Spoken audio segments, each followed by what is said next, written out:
Part 1. The Garden of Eden. Imagine a world with no pain, no fear, no death, no broken relationships, no regret, no shame. That was the world God created. After speaking the universe into existence, God reached down, formed a man from the dust of the earth, and breathed life into him. His name was Adam. God placed him in a garden unlike anything we can picture. Lush, abundant, alive. Every tree, every fruit, every creature, and best of all, God himself walked there with Adam, face to face. This was Eden, and it was perfect. Part 2. Eve is created, but in the middle of all that perfection, God said something unexpected. It is not good for man to be alone. Even in paradise, Adam needed someone. So God caused a deep sleep to fall over him, and from Adam's own side he created Eve. Bone of his bone, flesh of his flesh. They were equals, partners, made for each other and made for God. Together, they had everything. God gave them complete freedom. Every tree in the garden was theirs to enjoy, except one. Do not eat from the tree of the knowledge of good and evil, God said. The day you eat from it, you will die. One tree, one boundary, an entire paradise on the other side of obedience. Then the serpent arrived, cunning, subtle. He didn't come with threats, he came with questions. Did God really say you can't eat from any tree? Notice what he did. He twisted the words, made the rule sound harsher than it was, and planted a seed of doubt about God's character.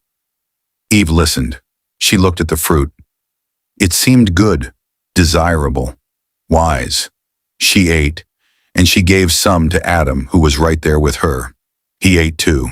In that single moment, the world cracked. For the first time, they felt its shame, exposure, fear. They grabbed fig leaves and tried to cover themselves. Then they heard God walking in the garden, and they did something they had never done before. They hid from God, not because God had changed, but because they had.